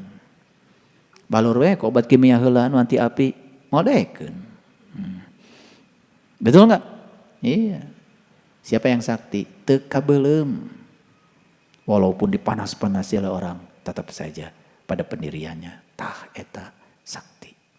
Mau enggak jadi manusia sakti? Sakti ala BSI. Gitu. Paham ya? Jadi Semakin dibakar harusnya semakin manis, semakin wangi. Kalian kalau dibakar semakin, oh enggak beda. Udah dapat ceramah hari ini? Enggak, insya Allah ya. Masih ingat, begitu ada yang membakar, waduh ingat kajian tadi, semakin dibakar semakin manis. Waduh, minta kemampuan sama Allah, ya Allah jadikan aku gaharu yang semakin dibakar semakin wangi. Wah luar biasa, teka belum, cekas, ya wajahnya terang benderang. Nih praktek. Jadi sekarang hari ini saya ngasih banyak sekali ilmu praktek. Dan setelah ini pasti akan terjadi. Soklah.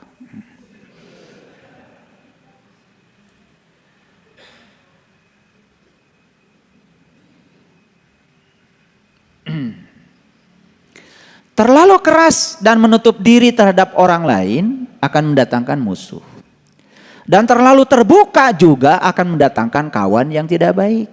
Maka posisikan dirimu di antara keduanya. Lihat saya semuanya. Ya. Terlalu baik itu gampang dimanfaatkan orang. Dan hampir semua penipu akan menjadikan sasaran sebagai sasaran tipunya itu orang yang terlalu baik. Daya saringan. Gitu. Namut artos, sabar, 100 juta, gelesar. Nggak ikutan sih, teket dah, percantan. Nges leungit mah, cerik we. Begitu rek lapor ke polisi, wah buktina. Piraku atuh orang kudu make tulis segala. Apaan orang teh sosobatan gitu. Padahal yang datang tukang tipu. Ngerti maksud saya? Jadi dalam segala urusan harus sigar tengah. Harus di tengah. Jangan terlalu keras karena itu akan menutup diri. Tapi juga jangan terlalu lemah karena itu akan dimanfaatkan orang. Ya. Gitu. Saya mau cerita istri saya. Baik banget. Biasa ibu ditambah sertifikat. Oh mangga. Saya tanya sertifikat rumah sekarang di mana? Aduh bukan di mana. Baik, menolong orang. Tapi sampai sekarang tidak ada catatannya. Gitu. Itu baik yang terlalu baik. Jadi yang paling bagus itu jangan terlalu keras. Tetapi juga jangan terlalu lunak. Itu yang disebut dengan sigar tengah. Gitu. Ya, perhatikan. Karena itu akan menyelamatkan. Jadi ya terlalu itu dalam segala hal juga tidak pas. Ya. Dan akan selamanya kita dimanfaatkan orang lain kalau kita tidak mengubah diri kita. Jadi saya menyampaikan ini, ayo kita punya kelemahan apa, ayo kita perbaiki, ya, baik. Carilah sahabat yang setia dalam suka maupun duka, karena hidupmu senantiasa berputar di antara suka dan duka, betul? Kan kita ini hidup yang paling kecil skupnya rumah tangga, rumah itu tempat berlangsungnya kehidupan, tangga itu tempat naik. Jadi suka dan duka itu bisa jadi tempat naik, bisa jadi juga untuk turun. Betul? Nih saya kasih tahu. Kapan Bapak Ibu naik? Ketika suka atau ketika duka? Nih. Kapan turun? Ketika suka atau duka? Kebanyakan justru kita naik ketika duka. Dan kebanyakan ketika suka lupa malah turun. Betul enggak? Itu. Nah kita ini harus bisa naik dalam keadaan suka maupun duka. Dan perlu sahabat yang menguatkan dalam suka maupun duka. Jadi para sahabatku semuanya beruntung kita ini punya satu komunitas spiritual. Satu keluarga. Di keluarga ini kan kita selalu aja saling menguatkan. Ya. Jadi dari banyak hal yang saya sampaikan dari tadi jam 11:30. Sekarang sudah mau 11:30. Kira-kira berani nggak untuk mengamalkan semua itu. Berani? Wah, berarti luar biasa ya. Saya doakan setelah ini langsung praktek. Langsung belajar. Ya. Jadi ingat ngaji di mana? Ngaji adalah praktek di kehidupan nyata. Bukan di tempat ini. Jadi tempat ini kalian sedang apa sekarang? Mendengarkan ceramah. Ini bukan pengajian. Sedang mendengarkan ceramah. Ya, selamat menjadi orang luar biasa. Sebentar lagi akan didatangkan cara-cara luar biasa dari Allah untuk membuat kalian menjadi orang-orang luar biasa. Selamat menjalankan. Saya doakan semoga kalian mampu semuanya. Minggu depan laporkan sama saya kejadian apa yang datang. Ya, laporkan. Sekecil apapun laporkan. Minggu depan kita sharing ya. Di Quran surat Al-Baqarah ada kata seperti ini.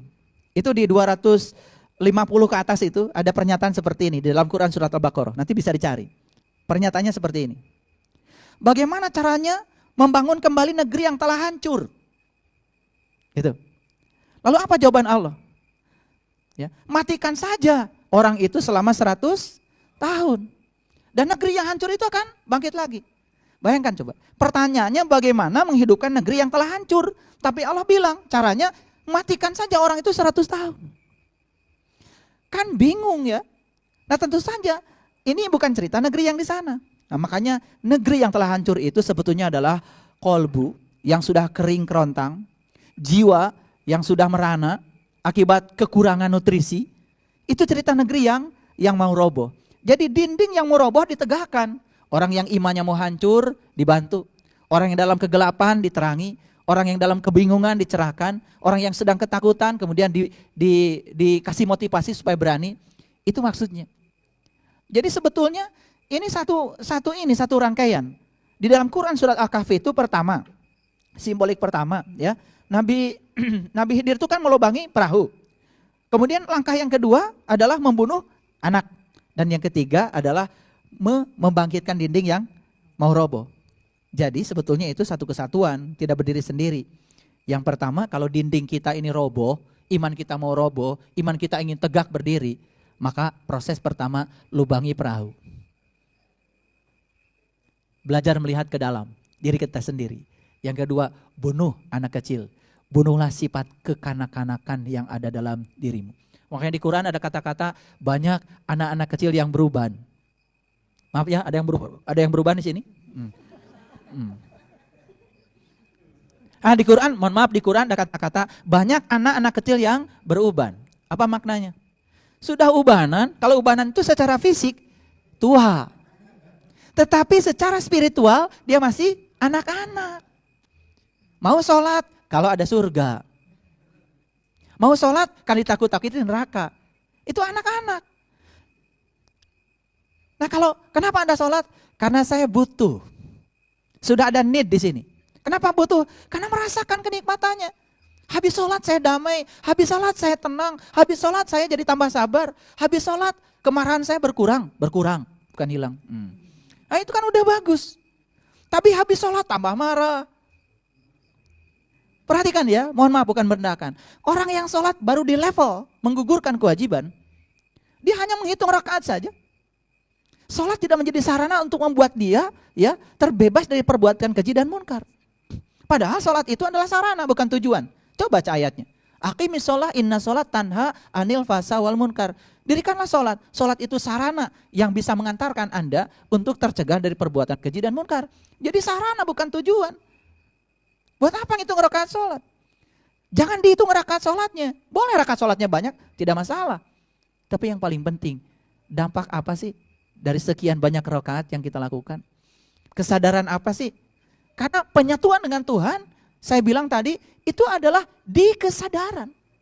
Makanya Nabi Muhammad bertemu Tuhan juga di puncak kesadaran, namanya Sidrah Al-Muntaha di Quran. Jadi sebetulnya penyatuan dengan Tuhan itu bukan penyatuan jiwanya, jiwa kita juga bagian dari dirinya. Bukan pikiran kita, pikiran juga adalah kecerdasannya. Dan bukan tubuh kita, tubuh juga materi yang diciptakan olehnya. Yang akan menyatu dengan Tuhan adalah kesadaran jiwa, kesadaran pikiran, dan kesadaran tubuh. Makanya latihan kesadaran, itulah prosesnya.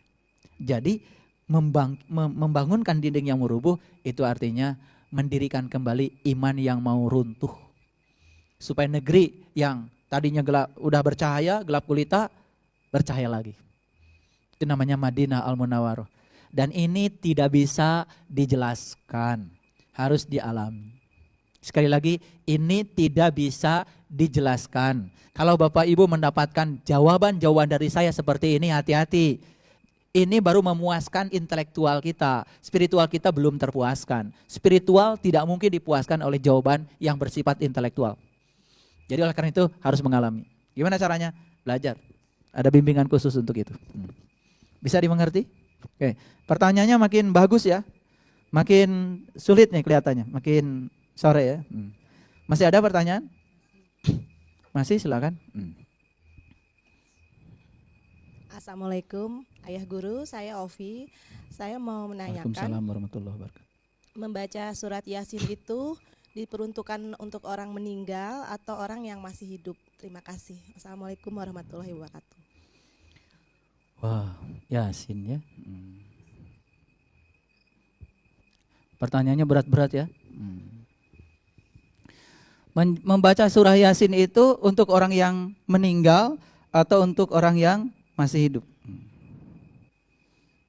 Saya akan uraikan dulu Yasin sedikit, nanti jawab sendiri ya, untuk siapa.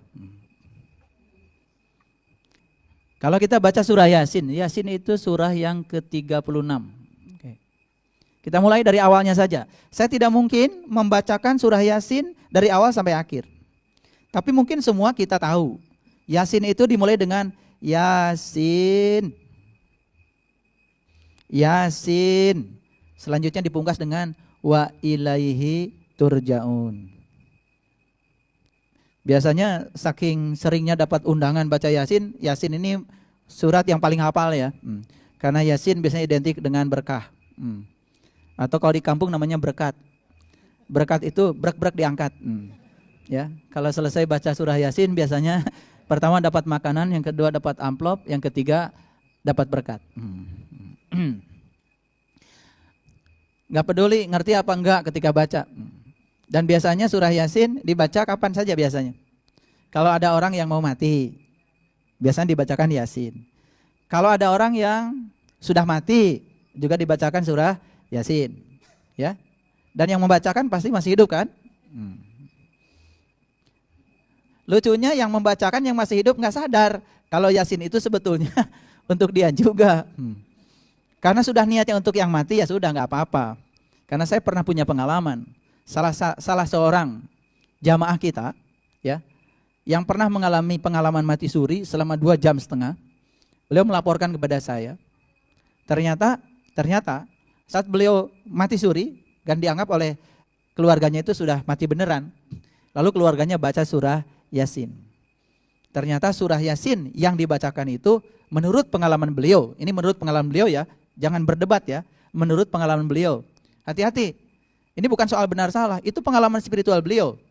Tentu saja karena beliau yang menceritakan, beliau yang mengalami. Kita tidak punya hak untuk menjustifikasi pengalaman orang lain. Hati-hati ya. Karena kita kadang-kadang suka kegatelan. Biasanya kalau orang ngalamin gitu dikomentari, oh nggak mungkin, orang ngalamin, kamu enggak kok. Ini ngalamin nih mati surinya. Jadi kalau ingin ngalamin ya tentu saja mati suri dulu. Nah dalam pengalaman mati surinya itu beliau mengatakan kepada saya sudah berada di alam yang tentram damai. Di taman yang sangat luar biasa yang tidak bisa saya ceritakan karena tidak ada bandingannya dengan di sini. Tiba-tiba pertama saya mendengar ada alunan bacaan surah Yasin. Nah ketika beliau itu sudah selesai mendengarkan suara itu tidak membuat beliau pengen pulang lagi ke sini, ke dunia, enggak. Tapi tiba-tiba beliau mendengar ada orang yang menangis. Ternyata yang menangis itu adalah suaminya. Suara suami yang menangis itu nyampe ke sana, coba bayangkan. Ini fakta loh. Dan saya sangat menghormati beliau karena beliau juga ibu angkat saya. Dan beliau itu sangat jujur dalam perjalanan hidupnya. Jadi saya berani menyampaikan ini karena berasal dari sumber yang sangat bisa dipercaya. Karena selama saya menyatu dengan beliau tidak pernah bohong dalam perjalanan hidupnya. Jadi saya sangat percaya. Dan beliau mengatakan itu, suami yang nangis saja nyampe Makanya Rasulullah mengatakan kalau ada orang yang meninggal jangan ditangisi. Harusnya kan diikhlaskan. Ya. Ada tangisan ada dua. Pertama ada tangisan keikhlasan juga menangis. Yang kedua ada tangisan kemelekatan karena tidak mau berpisah. Nah ini yang makanya yang menarik.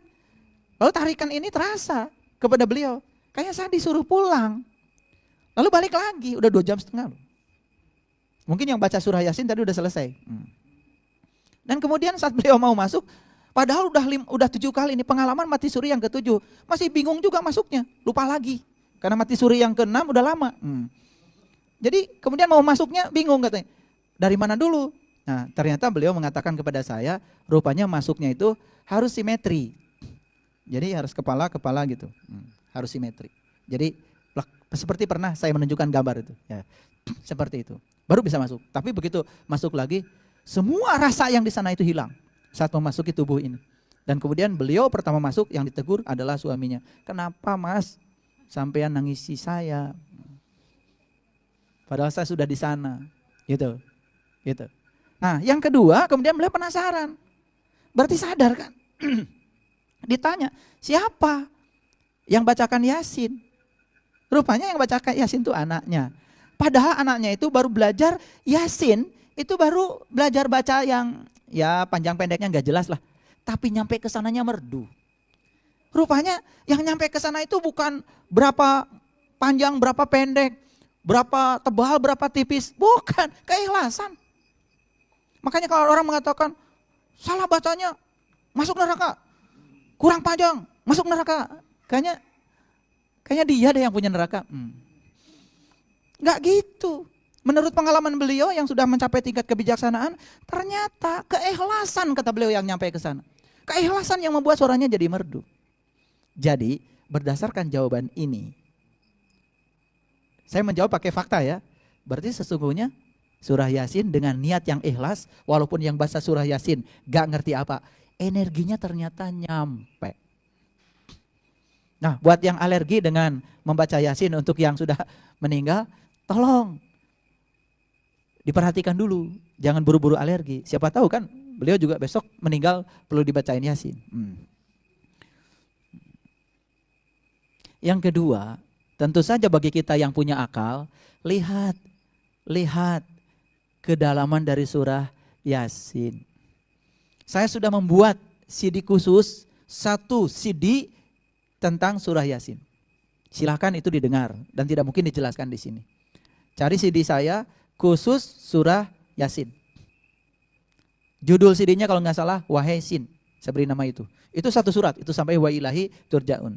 Secara global saya ingin katakan, di surah Yasin itu isinya apa? Isinya adalah perjalanan untuk pulang. Jadi sebetulnya surah Yasin secara faktual tadi untuk yang sudah meninggal dibacakan tidak ada problem. Energinya nyampe. Tetapi lebih dahsyat lagi kalau surah Yasin dipandang sebagai petunjuk untuk jalan pulang. Dan isinya di surah Yasin itu adalah syarat makna dengan jalan-jalan pulang. Pulang kemana? Wa ilaihi turja'un. Makanya puncaknya surah Yasin adalah wa ilaihi turja'un. Keren banget. Dan saya tidak mengurai di sini ya. Ya, jadi cari CD yang sudah saya rekam, judulnya Wahai Sin. Itu 1 surat, dikupas dari ayat 1 sampai ayat terakhir. Nah, yang awal saja. Yasin ada 2 huruf, ya dan sin. Ya itu biasanya wahai. Merujuk kepada terjemahan Yasin yang disampaikan oleh Kiai Haji Hadirani, beliau orang Banjar, ahli ma'rifatullah yang menulis buku 4M. Ma'rifat, Musyahadat, Mukasyafat, Mahabah. Disitulah saya menemukan tulisan beliau, Yasin, wahai Sin. Dan Sin itu gerginya 3. Dan 3 itu melambangkan Nurullah, Nur Muhammad, Nur Insan. Melambangkan satu kesatuan dari unsurnya ruh. Jadi sebetulnya Sin itu adalah manusia yang sudah bisa menemukan diri sejatinya. Makanya wahai Sin. Nah semoga kita juga termasuk yang dihaikan. Makanya Sin, ya surah Yasin itu dibaca sebagai sholawat. Sholatullah, salamullah, ala toha, rasulillah. Sholatullah, salamullah, ala Yasin, habibillah. Keren banget. Jadi sin itu sebutnya orang yang sudah mencapai Tuhan, sudah mendapatkan cintanya Tuhan, sudah dicintai Tuhan. Disebutnya juga Habibillah, orang-orang yang dicintai Allah. Semoga kita termasuk yang seperti itu. Kalau hidup dicintai Allah, matinya kan pasti kembali pada Allah. Wa ilahi turja'un. Ini cuma dikupas ujung-ujungnya saja, dalamnya enggak. Karena itu terlalu panjang. Saya kalau mau mengupas surah Yasin, beneran surah Yasin ya, perlu 60 SKS kuliahnya. Bisa dimengerti sementara waktu ya. Semoga penasaran dan nanti membaca. Baik, masih ada pertanyaan? Bismillahirrahmanirrahim. Assalamualaikum warahmatullahi wabarakatuh. Nama saya Eti. Waalaikumsalam warahmatullahi wabarakatuh. Sebagai orang muslim kita sudah sering melaksanakan, bertahun-tahun melaksanakan ibadah saum, terutama di bulan Ramadan yang diakhiri dengan Idul Fitri. Sebetulnya makna saum seperti apa ya yang menghasilkan Idul Fitri yang sebenarnya? Itu saja. Terima kasih. Wassalamualaikum warahmatullahi wabarakatuh. Waalaikumsalam warahmatullahi wabarakatuh. Pertanyaannya bagus-bagus ya, susah-susah ya. Silakan, ada yang mau menjawab?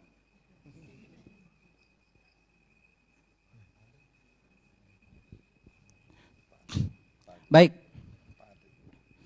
Ada 2 surat, ada 2 ayat di Quran yang penting untuk direnungkan. Satu, saya kasih bocorannya, surat Al-Baqarah ayat 63. Yang kedua, surat Al-Baqarah ayat 183. Pertanyaan tadi, saum yang seperti apa yang mengantarkan seseorang mengalami Idul Fitri?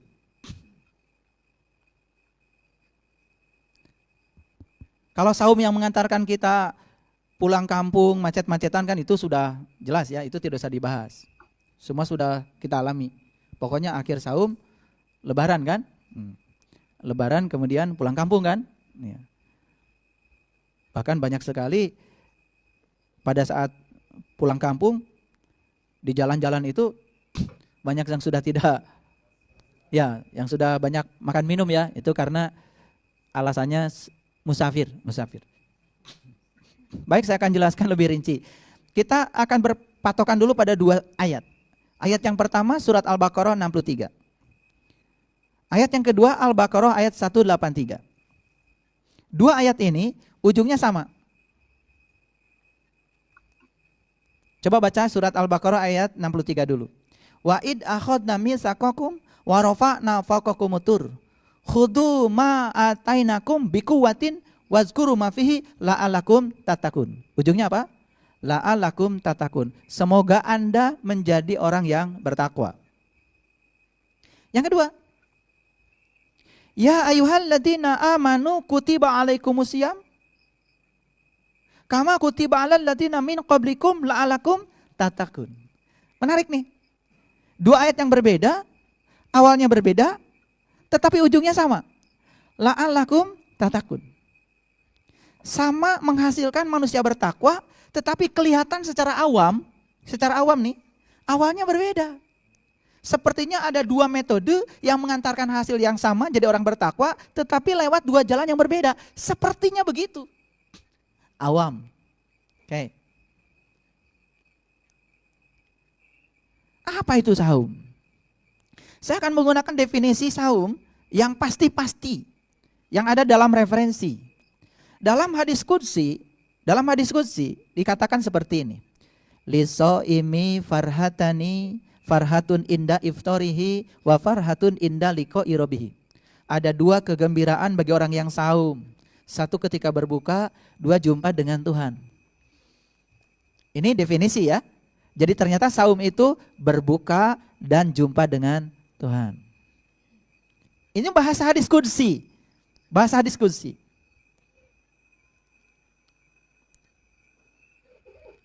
Terus yang tadi, yang ayat yang ke 63. Dan ingatlah ketika aku mengambil janji darimu, lalu aku angkat gunung di atasmu. Dan peganglah teguh-teguh apa yang aku pertunjukkan. Ingatlah apa yang ada di dalamnya. Pasti kamu jadi orang yang bertakwa. Jadi kayaknya saum di ayat ke-183 ada kaitannya dengan mengambil janji, diangkat gunungnya, ditunjukkan sesuatu di gunungnya, ingat yang ditunjukkan, baru jadi orang yang bertakwa. Nah, di dalam ayat 163 itu ada isi dari penjelasan hadis kursi tentang saum. Itu sebabnya secara hakikat sebutnya saum itu lebih tendensius kepada proses pengendalian diri untuk jumpa dengan Tuhan. Tetapi secara syar'i yang namanya saum, ada juga penjelasan di Quran. Ya tentu saja ya menahan tidak makan minum sejak dia terbit matahari sampai fajar. Itu salah? Tidak. Itu juga benar. Karena dari aspek religius, dari aspek sosial, dari aspek medis, saum yang menahan lapar dari pagi sampai sore itu luar biasa, manfaatnya banyak. Bukankah dengan saum itu lambung kita diistirahatkan? Betul? Diberi kesempatan untuk recovery. Sehingga lambung yang terluka diizinkan untuk menata kembali enzim-enzim yang bisa menutupi lapisan lambung. Sehingga zat asam di lambung tidak kemudian bertambah melimpah. Bukankah begitu? Makanya banyak orang yang mau saum karena punya penyakit mah ragu-ragu. Saya kalau saum dalam keadaan penyakit, jangan-jangan dia itu akan parah mahnya. Bukan oleh saum, oleh pikirannya. Tapi banyak orang yang saya insya Allah yakin kepada Allah. Tidak mungkin perintah Allah kepada umatnya, kepada hambanya, ya, untuk menyakiti hambanya. Saya yakin perintah Allah itu benar adanya dan saya akan saum. Diputuskan saum, ternyata 1 bulan setelah saum penyakit mahnya sembuh. Paham maksud saya? Jadi saum yang menahan lapar saja itu akan mengantarkan kita pada lebaran. Dan belum tentu mengantarkan kita pada Idul Fitri. Karena Idul Fitri sering diartikan 3. Id itu artinya kembali. Fitri itu artinya ada 3. 1, Fitri itu bisa diartikan watak asli. Jadi Idul Fitri kembali ke watak asli. Kan Bapak Ibu punya pengalaman coba. Sebelum bulan Ramadan suka maaf. Kadang-kadang suka sedikit-sedikit, kadang-kadang ikut-ikutan. Ngomongin orang misalkan. Ini awal Ramadan nih, belum saum. Begitu saum, mau ngomongin orang langsung. Lagi saum. Ada mau ngomongin orang? Lagi saum. Alhamdulillah selama sebulan gak ngomongin orang. Begitu selesai 1 bulan, satu Sawal, lebaran pertama, sudah mulai ngomongin lagi. Itu namanya Idul Fitri, tapi kembali ke watak asli. Mau marah bulan puasa, saum. Di pasar mau nawar pun, selama Ramadan berubah jadi dermawan. Biasanya nawar, luar biasa ya. Timun 1 kilonya udah 2.000, masih ditawar. Ya. Betul? Tapi selama Ramadan sifat pelitnya tidak ada. Dermawan selama Ramadan. Selesai lebaran, kembali lagi nawarnya auzubillah. Itu kembali ke watak asli. Fitri artinya watak asli. Idul Fitri kembali ke watak asli. Idul Fitri yang kayak gini insya Allah semua orang. Fitri dari kata iftar. Iftar itu artinya adalah sarapan pagi. Idul Fitri artinya kembali sarapan pagi. Kan selama Ramadan 30 hari gak sarapan pagi, diganti jadi sahur. Begitu mau sholat id, pagi-pagi sudah makan ketupat, opor, betul gak? Iya, betul? Nah kembali sarapan pagi itu juga Idul Fitri. Idul Fitri yang kedua insya Allah semua orang kebagian. Nah Idul Fitri yang ketiga adalah kembali kepada fitrah. Makanya kata id satu-satunya ada di Quran surat Al-Maidah. Ada doa Nabi Isa di Quran surat Al-Maidah ayat 114 yang berbunyi Allahumma rabbana anzil alaina maidatan minas samai takunu lana id. Ya Allah turunkanlah hidangan dari langitmu, yang turunnya hidangan itu merupakan sebuah hari raya bagiku. Jadi id yang sebenarnya di Quran itu adalah hari raya. Kapan hari raya? Bukan lebaran. Tepat saat hidangan dari langit turun. Apa hidangan dari langit? Langit tentu saja bukan yang di atas. Kalau di Quran ada kata-kata langit biasanya mengacu ke dalam dimensi spiritual, dimensi rohani. Hidangan dari langit adalah saat dimana kita merasakan kehadiran Dia, Tuhan yang maha perkasa di dalam diri. Saat beliau hadir dalam diri, itulah perayaan yang luar biasa. Dan itulah Idul Fitri. Kenapa disebut Idul Fitri? Bukankah saat kita di rahim ibu, saat kita bermandikan ketuban, saat kita berenang dalam lautan ketuban, di fase mas kumambang, saat itu kan kita ditanya, apakah aku ini Tuhan? Dan kita menjawab, ya, aku menyaksikan. Dan saat kita lahir ke alam dunia, yang disaksikan kita lupa. Kalau kita bisa bertemu dengan guru yang bisa mengantarkan kita untuk mengalami saum secara hakikat, Idul Fitri akan kita alami. Disitulah kita akan merasakan apa yang pernah dirasakan waktu di rahimnya ibu. Kembali membayar utang karma kita, utang lupa kita kepada Allah. Bebas utang. Liyaghfiralakallah ma taqaddama min dambik wa ma tahor. Aku bebaskan dosamu yang lalu dan dosamu yang akan datang. Itu kembali ke fitrah. Itu dalam dimensi spiritual. Tapi setelah diberi jawaban ini oleh saya, tetap ketika Ramadan nanti datang, mari kita sambut dengan penuh kebahagiaan. Lakukan saum yang hakikat, lakukan saum yang syariat. Makanya secara hakikat ketika Ramadan datang, setan-setan dibelenggu. Faktanya gimana? Bulan Ramadan ada nggak yang ngurangin timbangan? Setan. Bulan Ramadan ada nggak yang korupsi? Setan. Bulan Ramadan ada nggak yang nyakitin orang? Setan. Bulan Ramadan ada nggak ya yang ngomongin orang? Setan. Bulan Ramadan ada nggak yang berantem? Setan dengan setan. Katanya dibelenggu. Mana dibelenggunya? Secara syariat nggak kelihatan setan dibelenggu. Secara hakikat, begitu kita belajar yang namanya mati selagi hidup, di situ dibelenggu. Siapa yang membelenggu? Diri kita sendiri. Saat itulah terjadilah proses pembelengguan setan. Berapa lama? Nggak bisa 1 bulan. Dibelenggunya cuma beberapa detik saja. Itu saja sudah bagus. Itulah yang akan mengantarkan kita pada Idul Fitri. Makanya begitu Idul Fitri, langsung kita beli ketupat lebaran. Ketupat itu singkatan dari keadaan, waktu, dan tempat. Bahasa Jawanya kupat, laku sing papat. Makanya kupat, luarnya janur, dalamnya nasi. Karena sejatinya nas adalah nur.